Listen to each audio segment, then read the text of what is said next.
오늘 함께 나눌 하나님의 말씀은 에스겔서 47장의 말씀입니다. 부흥의 물결이라는 제목으로 우리 함께 말씀을 나눌 텐데, 에스겔서 47장 1절부터 23절까지 함께 읽고 기도하고 나누겠습니다. 에스겔서 47장 1절부터 함께 읽겠습니다. 그가 나를 데리고 성전 문에 이르시니 성전의 앞면이 동쪽을 향하였는데 그 문지방 밑에서 물이 나와 동쪽으로 흐르다가 성전 오른쪽 제단 남쪽으로 흘러내리더라. 그가 또 나를 데리고 북문으로 나가서 바깥길로 꺾여 동쪽을 향한 바깥문에 이르시기로 본즉 물이 그 오른쪽에서 스며 나오더라.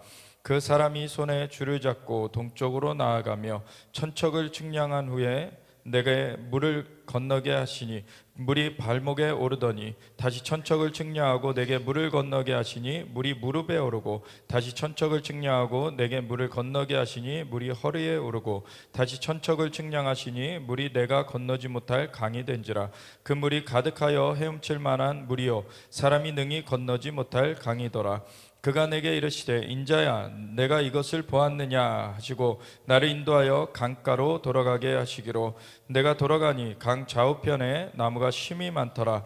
그가 내게 이르시되 이 물이 동쪽으로 향하여 흘러 아라바로 내려가서 바다에 이르리니 이 흘러내리는 물로 그 바다의 물이 되살아나리라. 이 강물이 이르는 곳마다 번성하는 모든 생물이 살고 또 고기가 심이 많으리니 이 물이 흘러 들어가므로 바닷물이 되살아나겠고 이 강이 이르는 각처에 모든 것이 살 것이며 또 이 강가에 어부가 설 것이니 엔게디에서부터 에네글라임까지 금을 치는 곳이 될 것이라. 그 고기가 각기 종류를 따라 큰 바다의 고기같이 심이 많으려니와 그 진펄과 갯벌은 되살아나지 못하고 소금 땅이 될 것이며 강 좌우가에는 각종 먹을 과실나무가 자라서 그 잎이 시들지 아니하며 열매가 끊이지 아니하고 달마다 새 열매를 맺으리니 그 물이 성소를 통하여 나옴이라. 그 열매는 먹을 만하고 그 잎사귀는 약재료가 되리라. 주 여호와께서 이같이 말씀하셨느니라. 너희는 이 경계선대로 이스라엘 12지파에게 이 땅을 나누어 기업이 되게 하되 요셉에게는 두 몫이니라. 내가 옛적에 내 손을 들어 맹세하여 이 땅을 너희 조상들에게 주겠다고 하였나니 너희는 공평하게 나누어 기업을 삼으라. 이 땅이 너희의 기업이 되리라. 이 땅 경계선은 이러하니라. 북쪽은 대에서 헤들론 길을 거쳐 스닷 어기까지니 곧 하맛과 브로다며 다메섹 경계선과 하맛 경계선 사이에 있는 시브라임과 하우란 경계선 곁에 있는 핫셀 핫디곤이라. 그 경계선이 바닷가에서부터 다메섹 경계선에 있는 핫사레논까지요. 그 경계선이 또 북쪽 끝에 있는 하맛 경계선에 이르렀나니 이는 그 북쪽이요.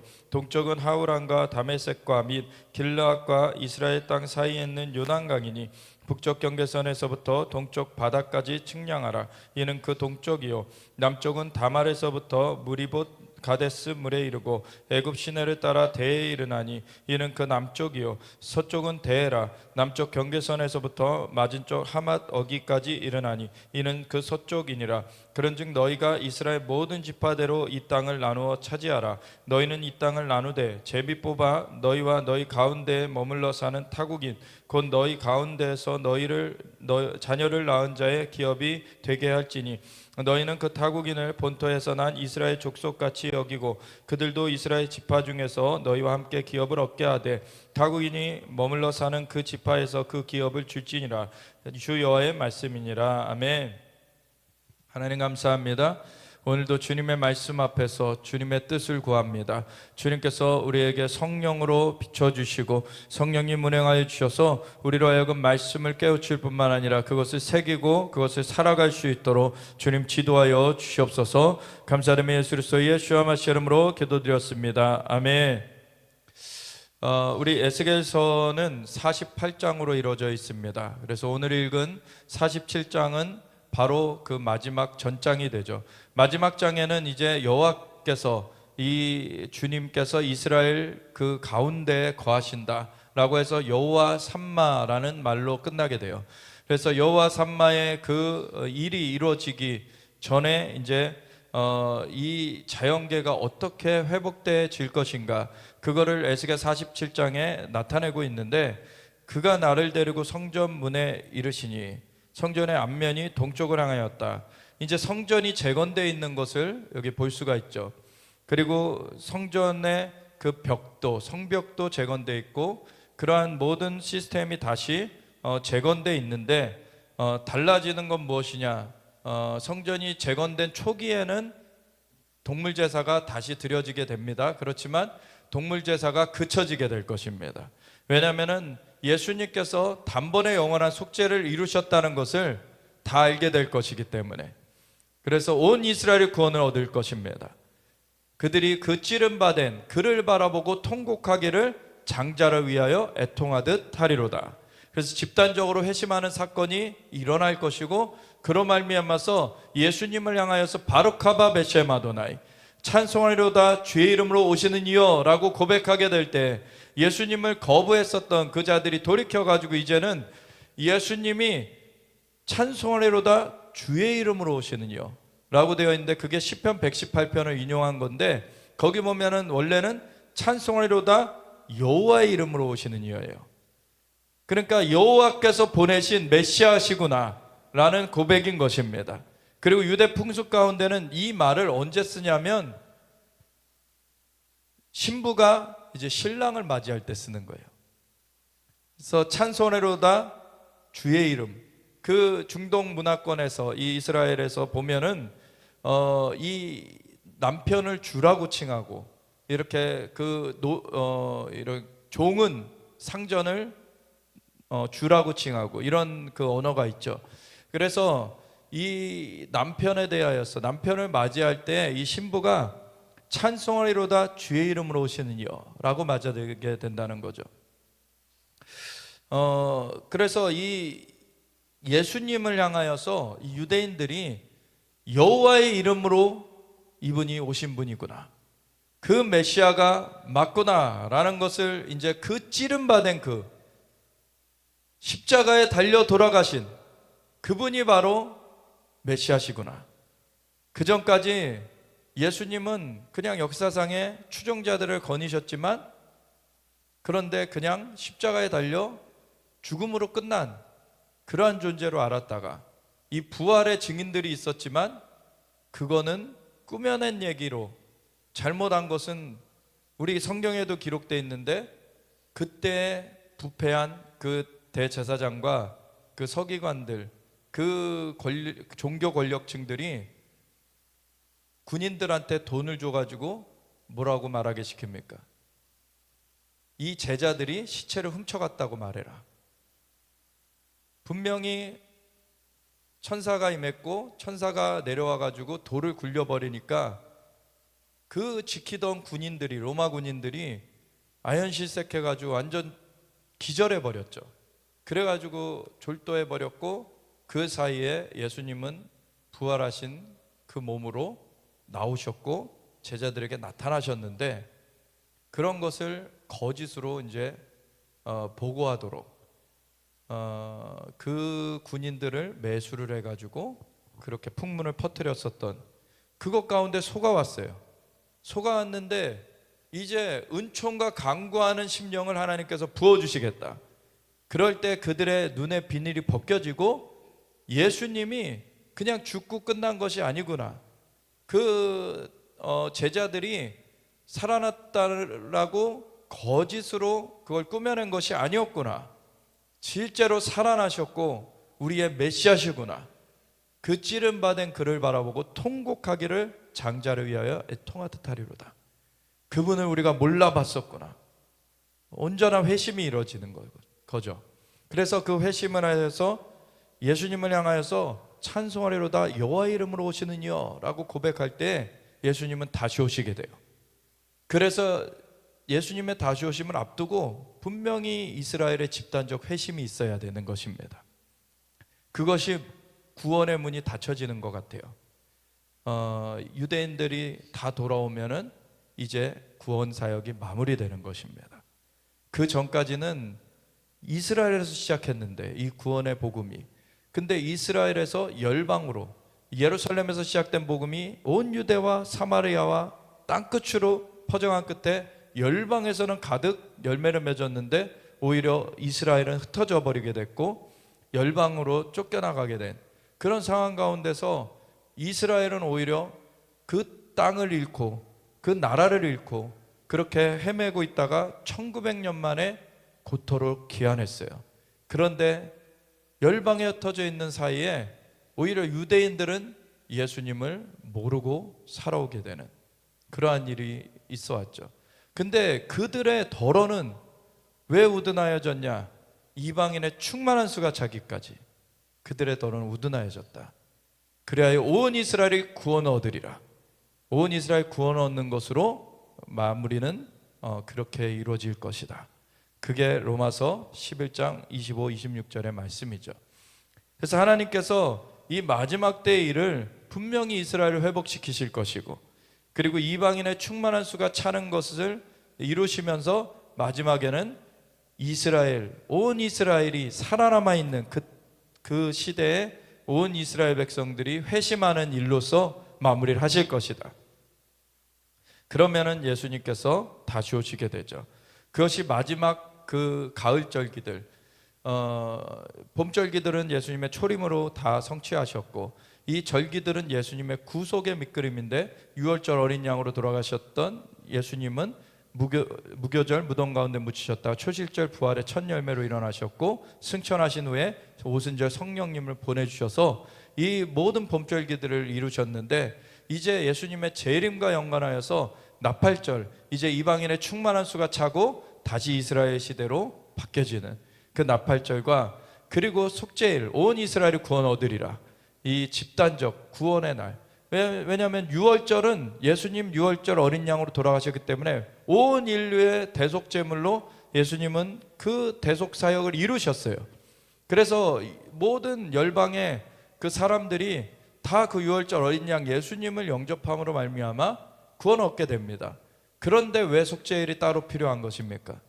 이 온 이스라엘이 구원 얻으리라, 이 이스라엘이 나라적으로 집단적으로 주님께 돌이켜오는 그거를 얘기하는 것입니다.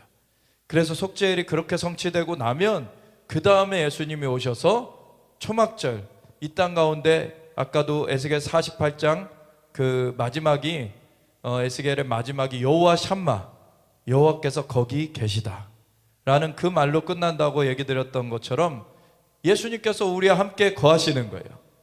그렇기 때문에 이 땅 가운데 주님의 장막이 펼쳐져 있는 그 초막절의 성취로 이어지게 되는 것이죠.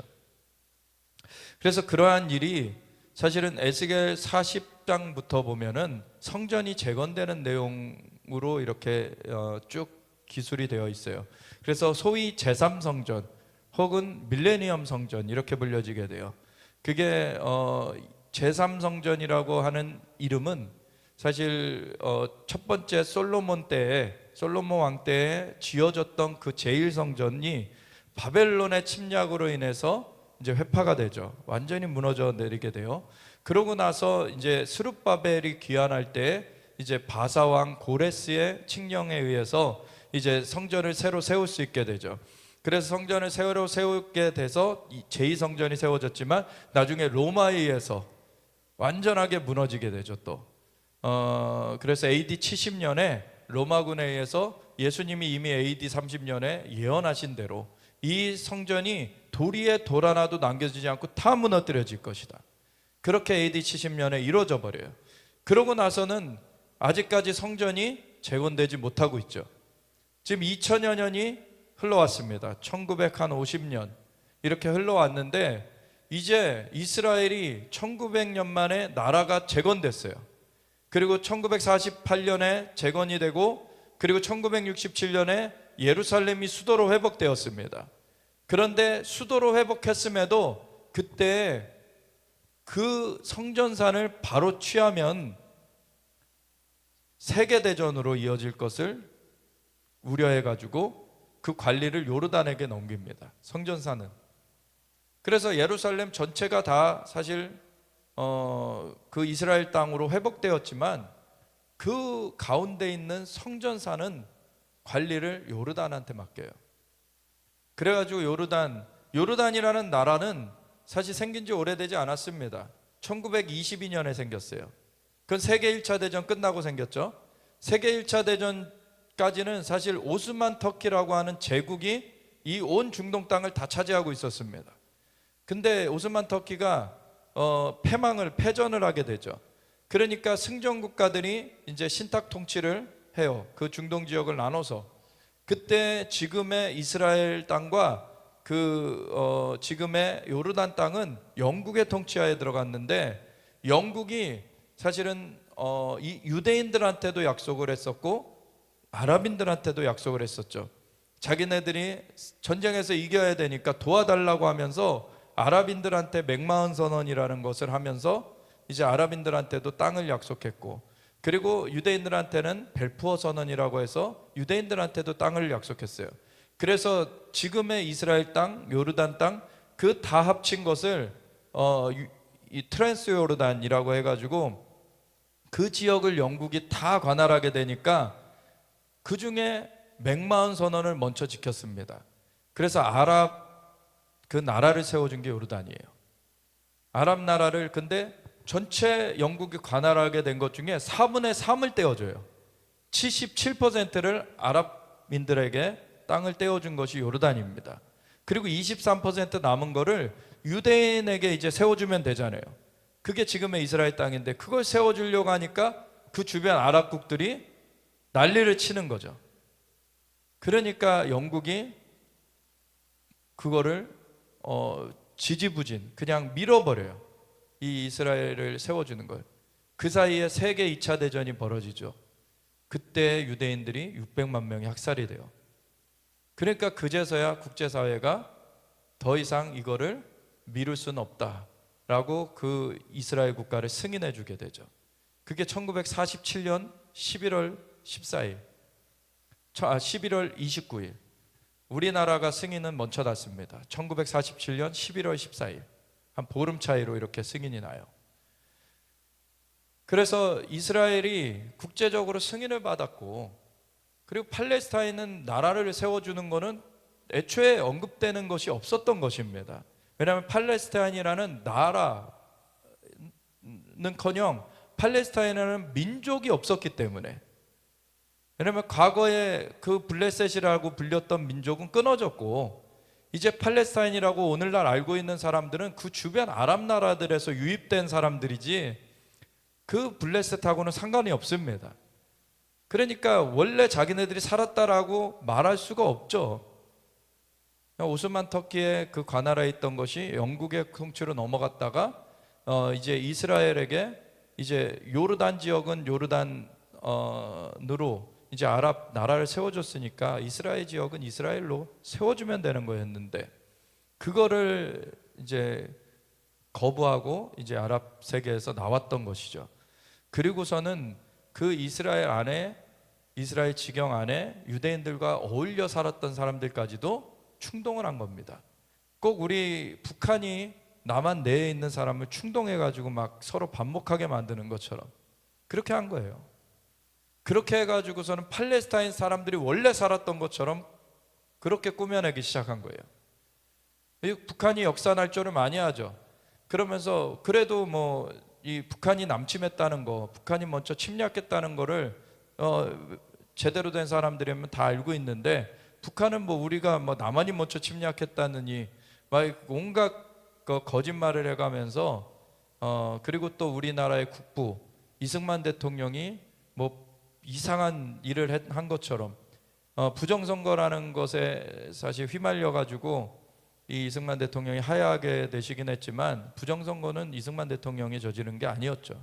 그 부통령 후보 이기붕이 저지른 거였고, 이미 노쇠했던 이승만 대통령은 사실은 그 전에 대통령을 그만두려고 했어요. 더 이상 안 하려고 했어요. 왜냐하면 이미 노쇠했기 때문에. 근데 그 대체할 사람이 없었죠. 그래서 나왔고, 그리고 그 가운데 단독 후보였기 때문에 부정선거할 이유가 전혀 없었습니다.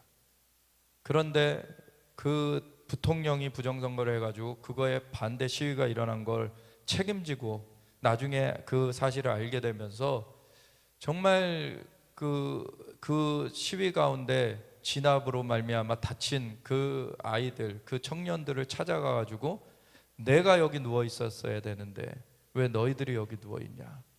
그럼 눈물 흘리시면서 손을 꼭 부여잡고 이렇게 위로해 주시고서는 하야 발표를 하신 거죠. 자기가 책임지고. 그분은 진짜 나라의 아비의 마음을 가진 분이었습니다. 진짜 그분이 그래서 떠나가셨을 때 쓸쓸하게 하와이에서 죽게 되셨는데, 원래는 2주 휴가만 갔다 오시려고 했던 거를 망명했다라고 거짓 기사를 막 퍼뜨려대고, 그리고 여기에서 소요가 일어날까봐 다시 들어오지 못하게 그 다음 정권이 막아서고 해가지고 이승만 대통령 하와이에서 돌아가시게 되는데, 그 다음에 시신을 옮겨와서 원래는 가족장으로 치르는 거였는데 완전히 나라 전체가 사람들이 거리에 쏟아져 나와가지고 그분의 가는 길을 배웅했죠. 이분이 그만큼 나라를 사랑하셨고 그 나라의 백성들을 위하셨다는 것을 사람들이 알았기 때문에 그렇게 됐던 것입니다. 근데 그 이후에도 계속해서 북한은 역사를 날조하는 그 지령을 내리면서 계속 이 이승만 대통령 죽이기에 나섰죠. 그래서 오늘날에 이 체제 위기가 온 것입니다. 사실 그 전에 이미 78%의 국민들이 공산주의를 원했지만, 공산주의를 원했다는 것은 그들이 속아가지고 박헌영이라는 첩자, 그 간첩에 의해서 속아가지고 이 나라를 공산주의화하는 것을 찬성을 했지만, 그거를 깨우쳐 준 게, 다시 깨어나게 한 게 이승만 대통령이었습니다. 그래서 이승만 대통령에 의해서 이 나라는 지켜지게 된 거예요. 그래서 우리나라가 지켜지게 됐고, 그와 같이 이스라엘을 세운 또 국부가 벤구리온이라고 또 있는데, 이러한 국부들이 있었기 때문에 사실 이 나라들이 세워질 수가 있었습니다. 그래서 거짓 그러한 술수들이 만연했고, 정말 온갖 위협과 협박과 그리고 전쟁의 그러한 일들이 난무했지만, 그 가운데서도 담대하게 지켜냈던 그 국부들이 있었기 때문에 우리가 오늘날의 이 평안을 누리고 있는 것입니다. 근데 그거를 잊어버리고 반역하는 세대로 서면 그거는 북한과 같이 망할 수뿐이 없는 것입니다. 그래서 이 1948년도 이스라엘이 재건될 때 사실은 2차 세계대전까지 겪고서 600만의 유대인이 죽임을 당한 그 아픔 가운데 사실 재건이 됐고, 그럼에도 이 주변 아랍국들은 그거를 인정치 못하겠다 해가지고서는 5개국이 연합해가지고, 그 배후의 지원까지 6개국이 연합해가지고 이스라엘 치러 와요. 그때 영국도 안 도와주는 상황이었고, 그때 당시에 이 이스라엘이 정말 수적 열세, 그리고 무기도 열세였고, 그런 상황에서 맞서 싸웠는데 하나님이 함께 하심으로 이겼습니다. 그래서 기적의 역사죠, 사실.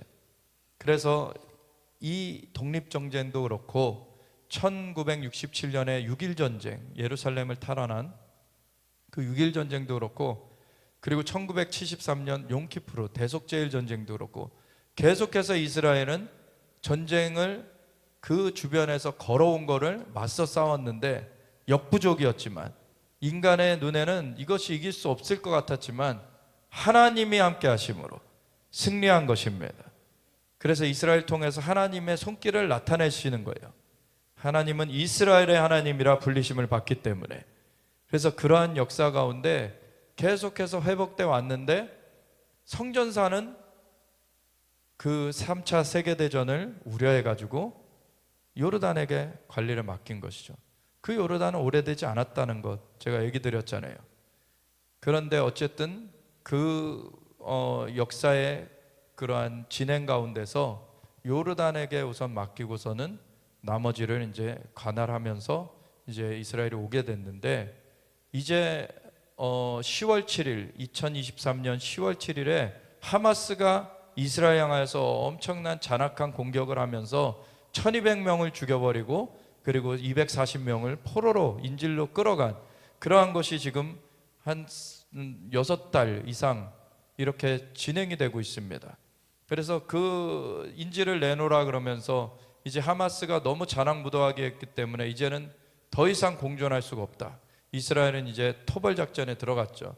그런데 이게 6개월이 가고 있는데 그 하마스가 잘못했기 때문에 벌어진 일인데 이상하게 주변의 아랍국들이 특별히 또 헤즈볼라라고 하는 그 레바논의 그 무장정파, 그 테러 집단이나 또 요르단 쪽에서도 그러고 이 주변한 아랍국들에서 이스라엘을 계속 공격하는 로켓을 쏴대고, 이거는 말도 안 되는 일이죠. 사실 이스라엘이 합당하게 사실 재건되었고 이스라엘은 주변 아랍국을 공격하지 않는데 왜 주변에 그 이슬람권에서 계속 이스라엘을 공격하면서 죽이려고 하냐는 거죠.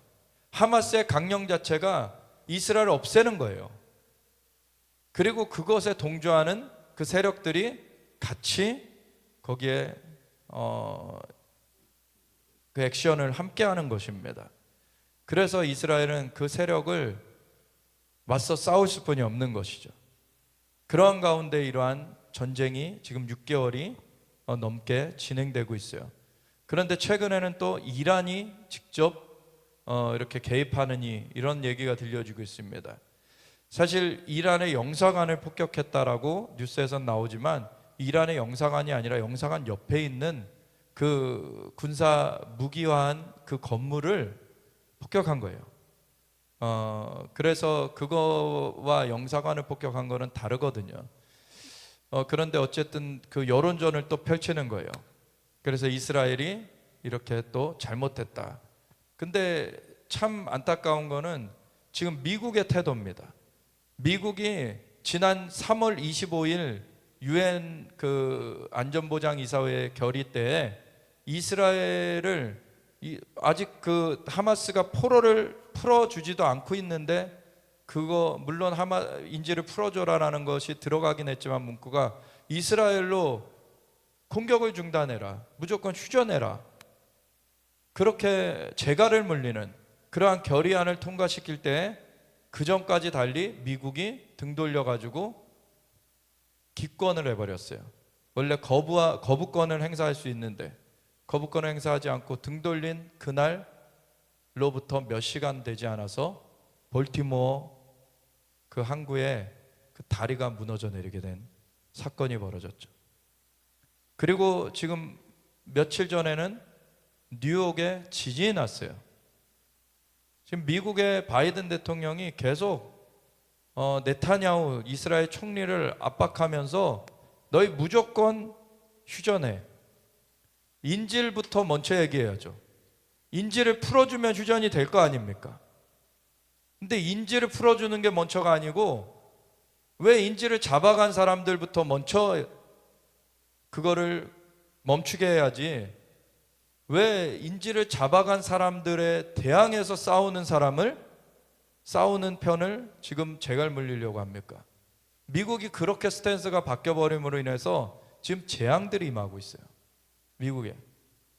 하나님은 그걸 그냥 두시지 않습니다. 역대적으로도 역사적으로도 이스라엘을 반대하는, 이스라엘을 배반하는, 배신하는 결정을 미국 대통령이 할 때마다, 그러한 또 발언을 할 때마다 미국의 재앙이 왔습니다. 그건 역사상 사실이에요. 하나님께서 분명하게 살아 역사하시고 계시기 때문에 그걸 경고를 주시는 거예요. 먼저 다리 무너진 거, 그리고 뉴욕에 지금 지진이 난 거, 뉴욕의 지진으로 유엔 건물까지 흔들렸다 그래요. 지금 하나님께서는 이스라엘 하나님이라 불리시는 그 하나님의 이름을 위하여서, 내가 나의 이름을 위하여서 이스라엘 회복하겠다 하신 대로 이스라엘 회복하고 계세요. 근데 그거를 나누려고 하는 사람들은 요에서 3장의 말씀처럼 그 나라는 신문할 것인데 내 땅을 나누고 내 백성을 흩었습니다. 분명히 하나님의 신문을 받게 됩니다. 하나님의 신문을 받고서 이길 그런 나라가, 그런 사람이 어디 있습니까? 최근에 대만에 7.4 지진이 났어요. 대만이라는 나라는 아시아에서 최초로 동성결혼을 합법화한 나라예요. 하나님의 질서를 거스르는 그러한 것 가운데 사실 2015년인가에 2018년인가에 2018년인가 보다 2018년인가에 사두 선교사님이 대만에서 집회를 하실 때 대만이 회개하지 않으면 하나님 지진으로 이 땅을 치실 것이다. 근데 3일짜리 집회 중에 첫날에 그 선포를 하셨는데 이틀째 그 집회 중간 세션들 중간에 호텔 방에서 쉬고 있는데 5.0 지진이 났었어요. 그때 하나님이 그 메시지에 대한 증표로서 그 5.0 지진이 일어나게 허용하셨던 것입니다. 그런데도 동성애에서 돌이키지 않았죠. 대만에 7.4 지진이 났어요. 그것은 그걸로 끝난 게 아닙니다. 아직 돌이키지 않으면 더 큰 것이 올 겁니다. 그래서 하나님께서 분명히 살아 역사하고 계시다는 것, 그걸 잊으면 안 돼요. 우리는 이스라엘 하나님을 경배하며 주님의 역사를 수종들어야 되는 것입니다. 그래서 하나님께서는 이스라엘을 회복하시겠다고 하신 대로 회복하고 계시고 끝끝내 성전까지도 회복하실 거예요. 그래서 요르단의 관할하에 있지만 결국엔 이 이스라엘을 치러 오는 이란이 이제 치러 오는 그 일이 이루어지면 이란은 당장에 빠른 시일에 할 것 같지는 않습니다. 빠른 시일에 할 수 있는 거는 어떤 중요 건물이나 이런 시설을 타격하는 것 정도. 그렇지만 본격적으로 전면전을 하는 거는 빠른 시일 내에 올 수 있지는 않아요. 그거는 이제 더 준비하고 나오게 될 겁니다. 근데 이란이 움직여지게 되면 그 배후에 지금 러시아가 같이 움직여질 거예요. 그리고 터키가 움직여질 겁니다. 그러면 에스겔 38장의 전쟁이 되는 거예요. 이게 지금 준비돼 가고 있습니다. 그걸 앞두고서 먼저 이 테러와의 전쟁을 먼저 벌이고 있는 것이 이스라엘의 상황인데 그 가운데 하나님께서 이 테러 집단을 끊어내실 거예요. 그래서 이스라엘을 붙드실 것이고 그리고 그 다음에 올 더 큰 파도, 이 중동 전쟁, 이것을 하나님께서는 또 이기게 하실 것입니다. 에스겔 38장에 이미 예언케 하셨어요. 그래서 하나님께서 노를 바라시면서 그 대적을 치시기를 이왕의 전쟁 날에 하시듯이 하실 것이다. 그래서 분명한 결말을 우리에게 알려주셨습니다. 그런데도 깨닫지 못하는 자들은 재앙을 겪게 되는 것이죠. 우리가 이러한 그 흐름 가운데 성전이 재건되는 것을 보게 될 거예요. 특별히 에스겔 38장 39장의 전쟁, 그거를 거치면서 하나님께서는 큰 지진을 일으키시면서 하늘에서 불을 내리시면서 그 대적들을 섬멸하시겠다 그러셨어요. 그럴 때 이 성전산 위에 세워져 있는 거짓 그러한 기도처, 거짓 사원, 그런 것들 무너져 내릴 것입니다. 그러면은 이제 성전은 6개월 만에 지을 수 있어요. 다 준비되어 있습니다.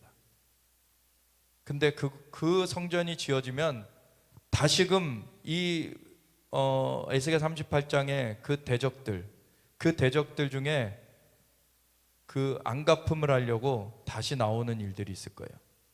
그거를 하나님께서 깨트려 버리시는 것이 요엘서 2장의 전쟁입니다. 그 요엘서 2장은 성전이 재건된 후에 이루어져요.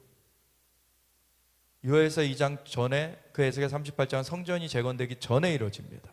그래서 그 간극이 있어요. 그래서 성전까지 재건되고 요엘서 2장의 그 역사가 이루어지면 하나님께서 모든 육체의 내용을 부어줄 것이다. 성령이 강력하게 역사됩니다. 성전의 재건과 함께 이 성령의 역사가 강력하게 풀어지는 것이죠. 그러면 초기에는 뭐 성전이 재건됐을 때 동물 제사도 또 하는 일들도 있겠지만 그들의 눈이 아직 열려지지 않았기 때문에, 근데 그 찌름받은 그를 바라보고 통곡하기를 장자를 위하여 애통하듯 하게 되는 그 역사가 있게 되면 이제 동물 제사는 그쳐질 것이고 오로지 이제 하나님께 예수님의 이름으로 이제 나아가게 될 것입니다. 그러면은 이제 예수님 다시 오시는 거예요. 그래서 에스겔 38장 39장의 전쟁 이후에 40장부터는 제3성전 혹은 밀레니엄 성전, 천년왕국 성전이라고 하는 그 성전의 얘기가 쭉 나오죠. 그러면서 43장에는 그 동문으로 하나님의 영광이 임해요. 예수님께서 이제 그 성전산 동평 감람산에 발을 딛고 서실 것이다. 그것이 스가랴서 14장 4절에 나오죠. 그날에 그의 발이 예루살렘 동평 감람산에 서실 것이요, 예수님께서 공중에서 먼저 나타나실 것이고, 죽은 순교한 사람들은 부활시키시고 믿음을 지키고 살아남은 사람들은 변화시키셔서 그 부활의 몸을 가진 사람들을 공중으로 끌어올리셔가지고 혼인잔치를 하시면서 이 땅에는 대접을 부어서 심판을 하시고서는 그 다음에 예수님은 이 땅으로 내려오시게 되는 겁니다. 그때 감람산에서 승천하신 예수님이 감람산으로 다시 착지하시게 될 거예요. 근데 그때 스가랴서 14장에 보면은 감람산 한가운데가 갈라진다 그래요. 그래서 산 절반은 북으로 옮겨지고 절반은 남으로 옮겨진다. 그러면은 이렇게 동서로 골짜기가 생기게 되는 거예요. 그때 얘기가 이 에스겔 47장으로 연결이 되어지는 것입니다. 그래서 그가 나를 데리고 성전 문에 이르시니, 성전의 앞면이 동쪽을 향하였는데 그 문지방 밑에서 물이 나와 이 골짜기가 생기고 이제 물이 이제 그곳에서 솟아나게 돼요. 지금도 지질학자들이 발견한 것이 뭐냐면 그 성전산 밑에 수원이 있다는 거예요. 그래서 이것이 지진으로 골짜기가 생겨지면은 이제 성전산 밑으로부터 이제 물이 터져 나오게 됩니다.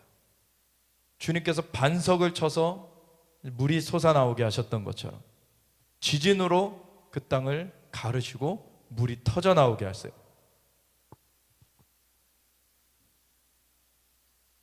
그래서 그 문지방 밑에서 물이 나와, 문지방이니까 그 중간이 아니라 문지방에서 이제 물이 흘러나오게 되는 것이 이 골짜기와 연계되어 있는 걸 우리가 알 수 있죠.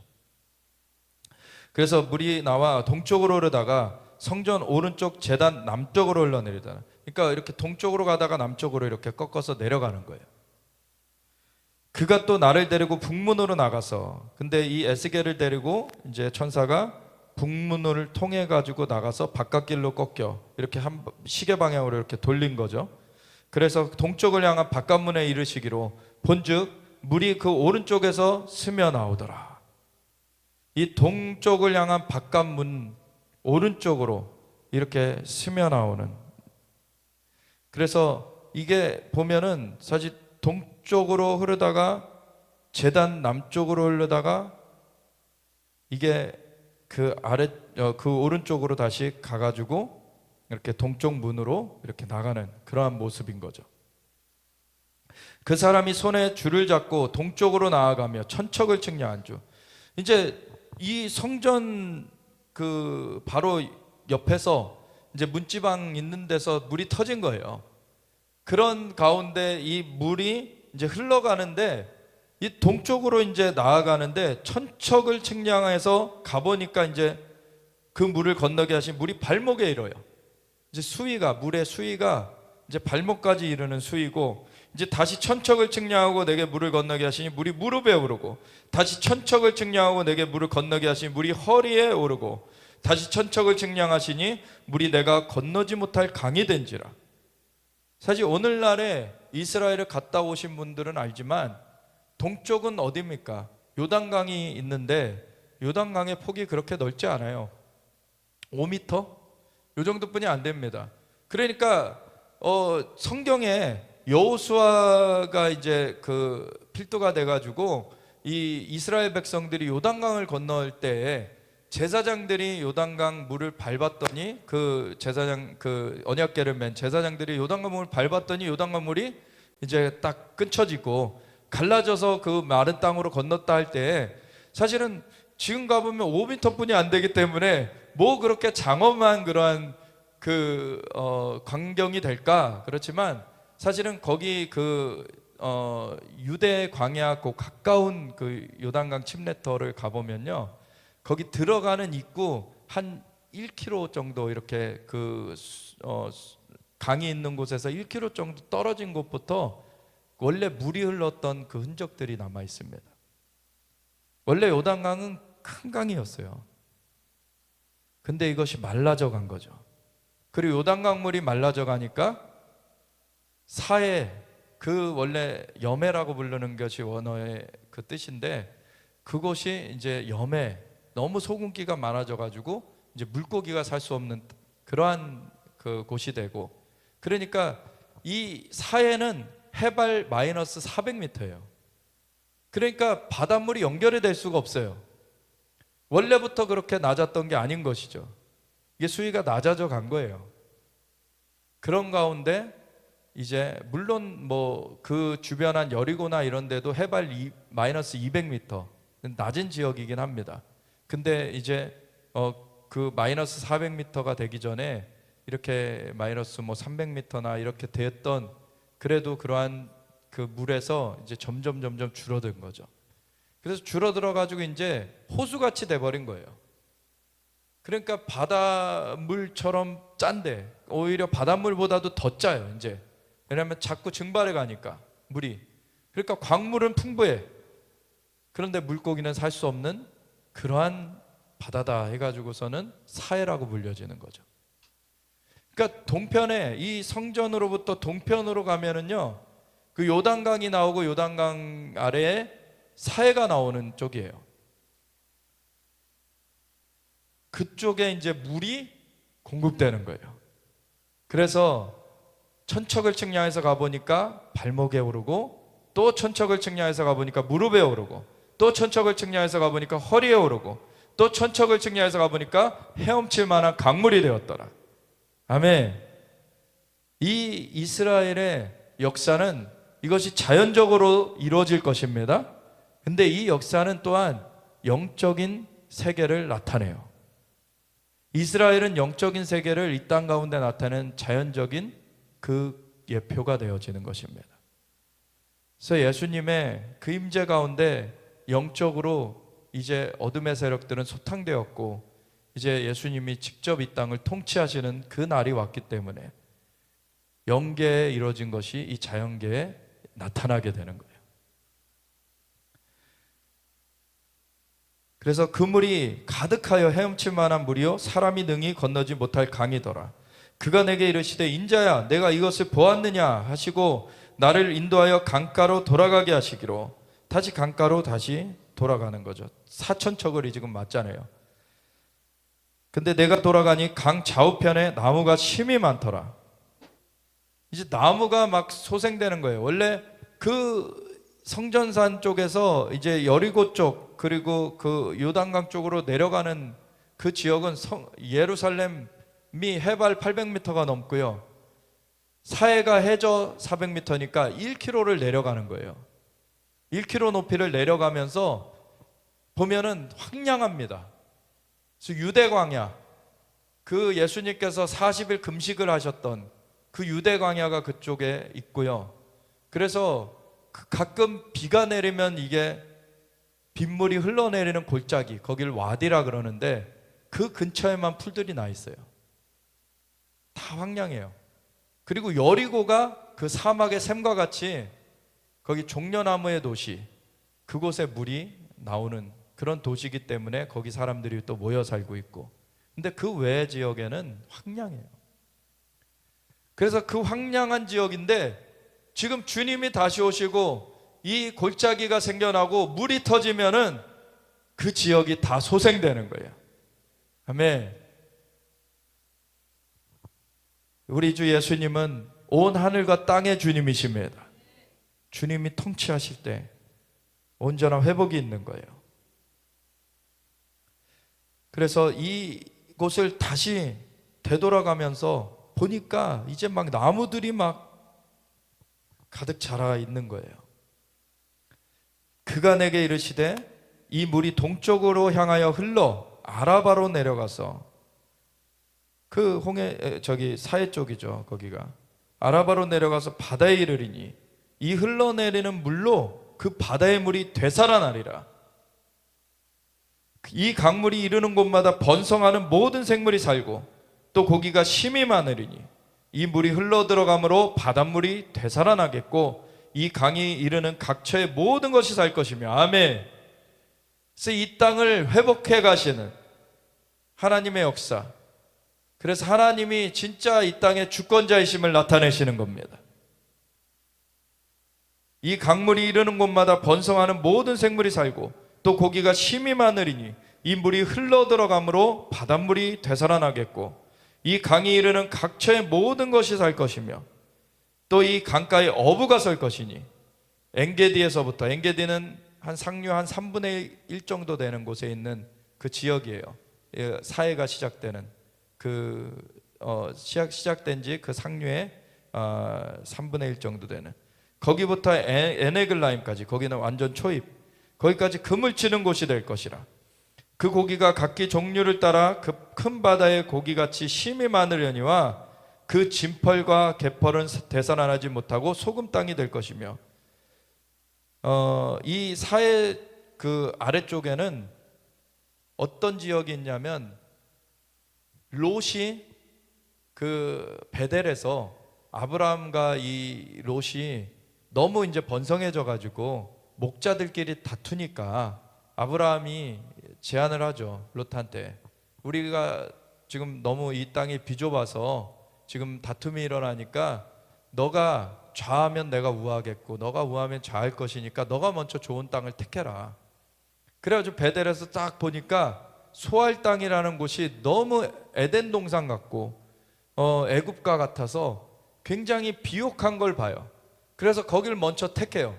그게 바로 사해 남쪽 지역입니다. 근데 그곳에서 살던 롯을 그 지역의 사람들이 너무나 사실은 이상하게 여겼죠. 왜냐하면 자기네들은 동성애에 완전히 빠져 있고 엄청난 음란함을 행하고 있는데 롯은 그 중에 경건하게 살려고 하니까.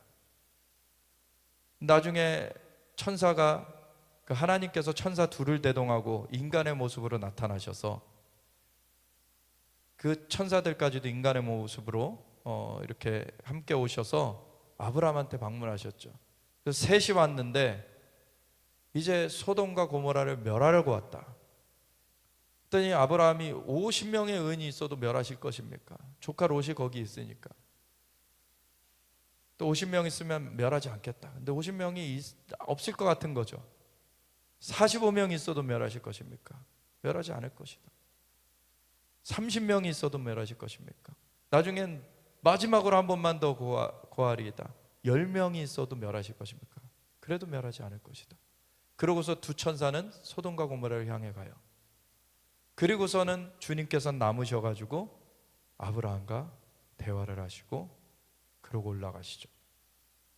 그 먼쳐간 두 천사가 소돔과 고모라에 이르렀을 때 그 낯선 이방인, 그 남성의 모습으로 하고 온 그 두 천사를 보고서는 그 안에 있던 그 사람들이 롯의 집으로 쳐들어오죠.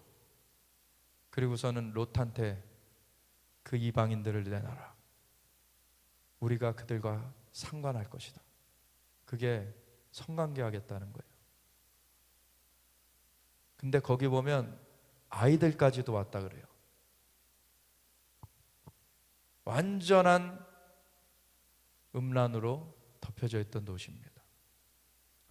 제가 사실은 이런 비슷한 모습을 꿈에서 본 적이 있는데 2014년도에 4월달 정말 아픈 일이 있었죠.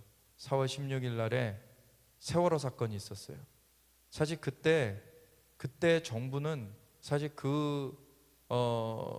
그때의 책임과는 사실 무관합니다. 왜냐하면 해경이나 그 선박안전법이나 모든 그때 조타수나 모든 거가 그 반대 진영에서 세팅을 해놨었어요. 어쨌든 그런 상황 가운데 출항하지 말라고, 안개가 너무 심하다고 했는데도 그걸 어기고 출항을 해요. 그러고서는 이상하게 어느 한 자리에 닻을 내린 것처럼 고정돼 가지고 배가 기울어져 버립니다. 조타수가 갑자기 그 키를 돌려버려 가지고, 그거는 닻을 내리고 키를 돌렸을 때 배가 침몰하게 되는 그런 현상이에요. 그래서 침몰을 하게 돼서 300명이 넘게 죽었어요. 너무나 안타까운 일이었죠. 그때 저는 이스라엘에 있었습니다. 그 소식을 듣고 너무 안타까워서 정말 우는데, 하나님 앞에 정말 주님의 긍휼을 구하면서 기도하면서 눈물을 흘리다가 이제 잠이 들게 됐는데, 꿈에서 제가 외국에 있는데 외국에서 이제 차를 어디다 파킹을 해놓고, 그 빌린 차였는데 빌린 차를 파킹해 놓고 어디 공원 같은 데다 어디 무슨 일을 보러 갔다가 왔는데 이 차가 없어진 거예요. 그래가지고 외국이니까 통신수단도 없었고 차가 없어졌으니 신고를 해야 되는데 어떡할까 하다가 이제 마을을 향해 가는데, 마을을 향해 가다가 어떤 젊은 청년을 만났는데 그 전화기를 빌려줘가지고 신고는 했어요. 근데 또 조치가 뭐가 필요해가지고 마을을 더 이제 들어가게 됐는데, 마을을 들어가 보니까 그 마을 안에서 벌어지는 일이 가관인 거예요. 남녀 그가 뒤엉켜 있고, 남자끼리도 뒤엉켜 있고, 여자끼리도 뒤엉켜 있고, 혼음하고 있는 그러한 모습. 그 꿈에서 깨서 하나님께 기도하는데, 하나님께서 이 나라에 어른 세대가 행음하고 있기 때문에 다음 세대의 목숨이 도둑 맞은 것이다.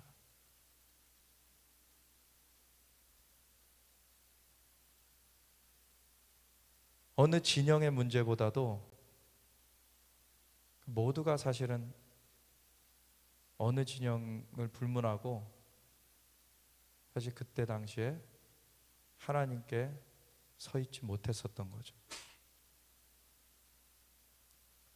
우리나라의 진짜 소돔과 고모라 같은 그러한 영적인 상태. 근데 그때가 무엇과 또 연관이 되어 있냐? 2014년 되기 전에 2013년 10월 말부터 11월 초까지 WCC가 있었어요. 부산 백스코에서. 그때 어떤 중보기도자는요, 주님의 방문을 받았는데 주님께서 진노하시면서 내가 이 나라 없애버리겠다.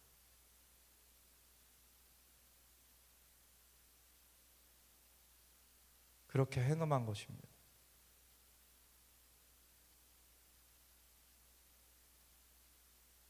우리나라가 그러한 죄악을 범했어요. 근데 그것에 대하여서 아직도 회개하지 않고 있죠.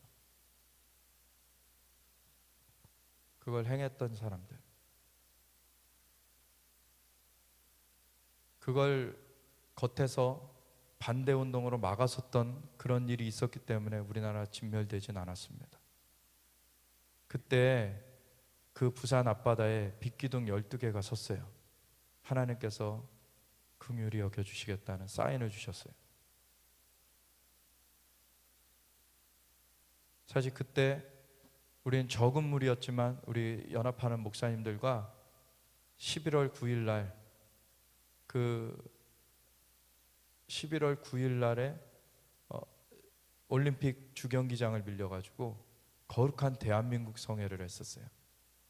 우리나라가 정결케 될 거를 기도를 올렸죠. 사람들은 비웃었습니다. 그 경기장에 얼마나 모이겠느냐. 그리고 이거 비용은 어떻게 감당할 것이고, 너희 오히려 수치를 당하는 거 아니냐. 근데 우리는 사람 수를 보는 게 아니었어요. 그때 하나님 앞에 그렇게 나가지 않았으면 진멸되는 거였습니다. 700명 모였어요. 그 큰 경기장에. 그리고 비가 왔습니다. 그래도 한 명도 자리 떠나지 않고 끝까지 기도했어요. 7시간이 넘게. 하나님이 그때 굉장히 강한 임재로 함께 하셨습니다. 사람의 생각으로 가면은 음행하게 돼요. 하나님의 뜻대로 가야 됩니다. 사람의 계산으로 가면 안 돼요. 근데 여기 에스겔 47장에 결국엔 예수님께서 오셔서 이 자연계를 회복하실 텐데 그 전에 먼저 심판을 하십니다. 그 심판이 오기 전에 돌이켜야 돼요. 그래서 그 진펄과 개펄은 되살아나지 못한다. 소돔과 고모라 지역은 되살아나지 못해요. 소금 땅이 될 것이며 거기가 주님의 불로 멸해지고서 소금 땅으로 바뀌어진 역사를 우리가 성경에서 알고 있죠. 강 좌우가에는 각종 먹을 과실나무가 자라서 그 잎이 시들지 아니하며 열매가 끊이지 아니하고 달마다 새 열매를 맺으리니 그 물이 성소를 통하여 나옴이라. 성소에서 나오는 이 물이 정말 우리의 몸을 치유하는 그런 역사가 있는 거예요. 그 열매는 먹을 만하고 그 잎사귀는 약재료가 되리라. 아멘. 우리가 계시록 22장을 보면서 오늘 마무리하길 원하는데요. 계시록 22장에 보면은 이 하늘 보좌로부터 내려지는 이 에스겔 47장은 이 땅에 예수님이 오셔가지고 이제 그 물이 풀어지는 것을 말하고 있는데 그 전에도 이미 하늘 보좌에서는 생명수가 흘러내리고 있습니다. 그래서 계시록 22장에 보면은 또 그가 수정같이 맑은 생명수의 강을 내게 보이니 하나님과 및 어린 양의 보좌로부터 나와서 그래서 하나님께서는 하늘에서 이루어진 것처럼 이 땅 가운데 이루시길 원하시죠. 그래서 이스라엘의 그 증표를 분명히 이루시겠다라는 것을 에스겔 47장에 우리 주님께서 말씀하신 것을 보았고요. 이미도 하늘에는 이게 이루어지고 있어요. 길 가운데로 흐르더라. 강 좌우에 생명나무가 있어 12가지 열매를 맺대. 이러한 똑같은 그림이 에스겔 47장에 이 땅에도 벌어지게 되는 것이죠. 달마다 그 열매를 맺고 그 나무 잎사귀들은 만국을 치료하기 위하여 있더라. 다시 저주가 없으며 하나님과 그 어린 양의 보좌가 그 가운데 있으리니 그의 종들이 그를 섬기며 그의 얼굴을 볼 터이요 그의 이름도 그들의 이마에 있으리라. 다시 밤이 없겠고 등불과 햇빛이 쓸데없으니 이는 주 하나님이 그들에게 빛이심이라. 그들이 세세토록 왕노릇 하시리로다. 그들이 세세토록 왕노릇 하리로다. 이러한 말씀이 이제 새하늘과 새 땅, 새 예루살렘이 내려온 그 다음 얘기긴 해요. 그래서 하늘과 땅이 완전히 하나 된 그러한 가운데 이제 성전도 쓸데없다. 이제는 왜냐하면 하나님과 예수님이 그 가운데 거하시기 때문에 친히 빛을 비추시기 때문에 그게 궁극적인 하나님의 역사의 그 끝이 그렇게 이루어지는 것입니다. 그래서 주님과 함께 영원토록 우리가 거하게 되는 거예요. 근데 그 전에 천년왕국 때에는 이 땅을 그 하늘의 모양처럼 회복해가는 그런 역사를 행해가요. 그 하늘의 역사를 이 땅 가운데 행해가는 그 천년왕국 이전에도 이 하늘의 것들을 보면서 이제 하늘에 이루어진 것이 이 땅 가운데 이루어지도록 주님이 기도하라 그러셨죠.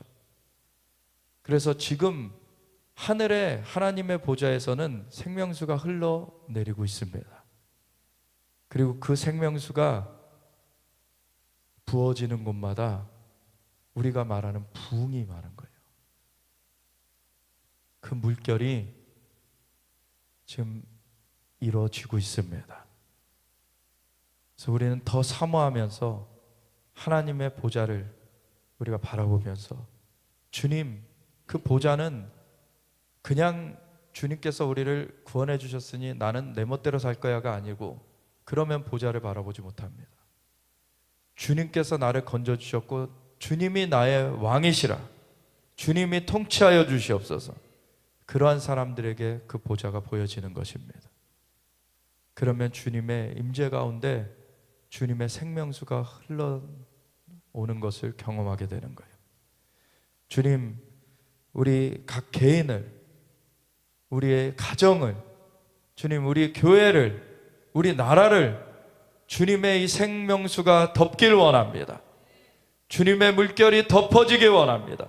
그래서 천척을 측량하고 나간즉 발목에 이르고, 천척을 또 측량하고 나간즉 무릎에 이르고, 또 천척을 측량한즉 허리에 이르고, 또 천척을 측량한즉 헤엄칠 만한 강물이 되었다는 것처럼 아버지, 그 강물이 가득 부어지길 원합니다. 주님 완전히 덮여지길 원합니다. 우리가 이것을 위해서 같이 주여 외치면서 같이 기도하며 나아가시겠습니다. 주여,